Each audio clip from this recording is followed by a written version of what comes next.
Welcome back to our series on electricity and magnetism. In this episode, we're going to explore current and resistance in preparation for looking at direct current circuits. Well, let's begin with an analysis of what current actually is. Current is the flow of charge, so it's actually a derivative. I, which is the symbol for current, is dq dt. That means it has units of coulombs per second. And a coulomb per second is equal to an amp. The symbol for amp is capital A, and it actually stands for the unit ampere. Amperes measure current, and just like a coulomb is a very, very large unit of charge, an ampere is an extraordinarily large unit of current. In lab circuits, we will generally use milliamperes or microamperes. Well, if current is itself a derivative, then we can solve for charge by integrating current. So if I wanted to find the amount of charge that flowed past a point as a result of current, I would integrate I dt. And I could actually calculate magnitude of charge then. It wouldn't even matter if the current was a variable. By integrating it with dt, as long as I knew current as a function of time, I could find the total amount of charge just by integrating between two times. Well, charge can be found from current and current can be found from charge, but generally we're actually going to find current as a result of looking in circuits. Before we do that though, let's encounter the idea that currents flow through wires, and wires are actually three-dimensional objects. We tend to think of them as very thin, and in most circuit drawings we'll draw them as if the wire is itself infinitely thin, but of course that's not the case. A wire is really a cylinder of metal within which this current flows. And that means it has a flow density because the cross-sectional area controls how much space this current has to flow in. So another way of describing current is in what is called a current density. The formula for current density, or rather its symbol, is going to be J, and J will be equal to I divided by A. A being the cross-sectional area of these end caps, and of course the current flows through it, but it gets more room to flow in than the current would imply. Basically, these charges that are moving have this whole cross-sectional area to move around in. Frequently, current density is used in replacement of current, and of course current density is going to have units of amps per square meter. Okay, now that we've got current defined both individually and a current density, let's look at the biggest implication of current, and that is current flowing through a circuit. That is an interaction between a resistor and a current and a voltage. Of course, we know that in a circuit element, the voltage, that is the potential difference between 2 points, will always be directly proportional to the current. A larger voltage will produce a larger flow of charge, and a smaller voltage will produce a smaller flow of charge. However, in order to turn this proportion into an equation, I'm going to have to insert a constant proportionality. So I'm going to do that. I'm going to say V then would be equal to Ri. R is going to represent that constant of proportionality, which makes this an equation. And of course, this is an equation that you should all recognize. This is Ohm's law, and in particular, the R, the constant of proportionality, is known as resistance. Resistance uses the Greek letter omega for its symbol, and that is a unit of ohms. Hence the name Ohm's Law. An ohm then, because it would be equal to voltage divided by current, is a volt per amp.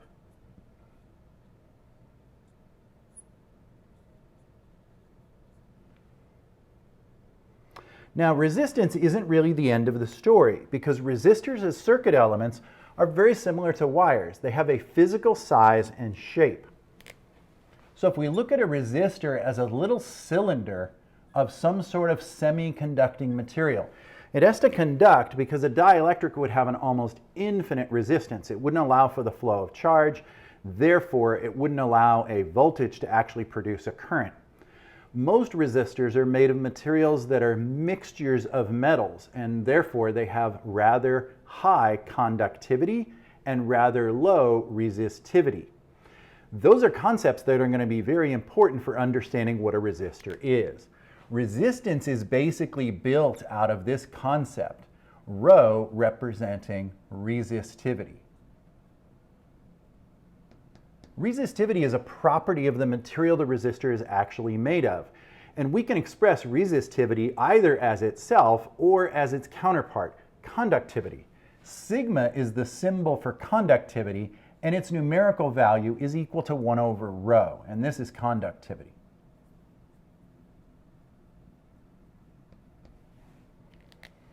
The idea behind resistivity is it allows us to take a material and make a physical resistor out of it and then readily predict what the resistance is. Let's build the formula for that. First, the definition of resistivity. Resistivity is actually equal to the electric field divided by the current density. Well, we just looked at current density, it's I over A, and we know that the electric field is actually equal to voltage divided by distance, because voltage is the electric field times the distance. So let's run that ratio. If we have ρ and it's equal to the electric field, which is voltage divided by distance, we'll say this guy has a length of L for convenience. And that's divided by current density, and current density is going to be the current I divided by the cross-sectional area. We'll say this guy's cross-sectional area is A. Then ρ is equal to V over L over I over A. Well, if I do some rearranging here, we can see that V over I comes directly from Ohm's law. That's just the old resistance. So this would be equal to the resistance R, and then L and A are both in the denominator, so I invert them, A over L. And that means I can solve for the resistance of the resistor. The resistance will be equal to ρ L over A. So that's how I find the resistance of a physical resistor. If I happen to know its dimensions, how thick it is and how long it is, all I need to do is find the resistivity of the material. And resistivity is a little bit like dielectric constant. It's one of those things you're going to need to know, but there are always tables that provide their values. These are not values that you'll need to memorize, like the values for K or E naught, which we use so frequently. The values for the various different resistivities and the values for the different kappas or dielectric constants would be things that you would definitely be told, or you'd be given the ability to look them up.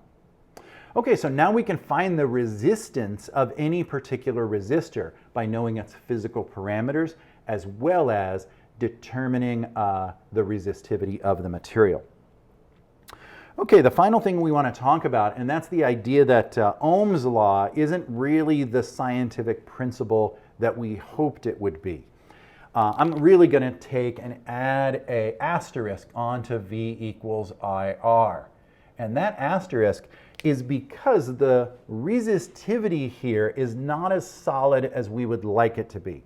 The resistivity of a material is not a universal constant. Instead, it is temperature dependent. So ρ, which is at the basis of resistance, is temperature dependent.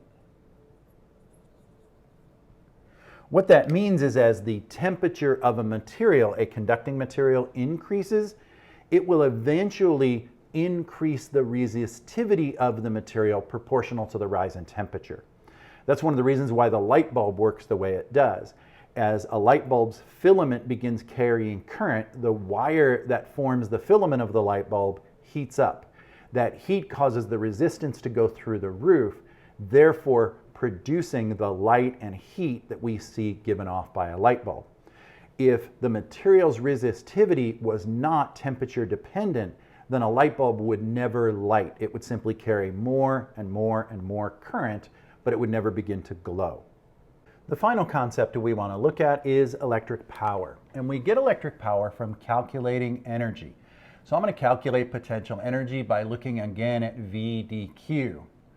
And of course, we just learned that dq is I dt. So this would be I V dt. And instead of integrating, I just want to divide. So what I'm going to get is du dt. That is, the rate at which the potential energy is changing is equal to IV, the simple product of the current and the voltage. This concept, that is, the derivative of energy, the rate at which energy is expended, is known as power. And we can easily see the units of power. It's in units of joules per second. It's also in units of amp volts. Both those are the same sets of units. And again, we can see it here because an amp is really a current flow. So that's a coulomb per second. And of course, a volt is a joule per coulomb. So there it is. It's a joule per second, even using these units. Well, power is an important concept for us. We're certainly going to look at the rate at which circuit elements utilize energy. And circuit elements always have associated currents and voltages to them. Of course, this becomes a very similar formula to the potential energy stored in a capacitor. That is, we can change the formula for power just by using Ohm's law. I can go ahead and put Ri in for V, and then it's equal to I squared R. Or I could substitute out for the I and make it V over R, so that would be V squared over R. All three of these produce power using the same units, joules per second. It just depends on what you've got at the time as to what's convenient to use to calculate the power. Okay, so in this particular unit, we've looked at the whole idea of current arising from the flow rate of charge. We use that to derive Ohm's law, which will be a central equation for us in circuit analysis. We looked at resistance and what actually goes on inside of a resistor to make it tick. And finally, we looked at electric power. We're finally ready to start encountering problems in single and double loop circuits. And that will be the subject of our upcoming episodes.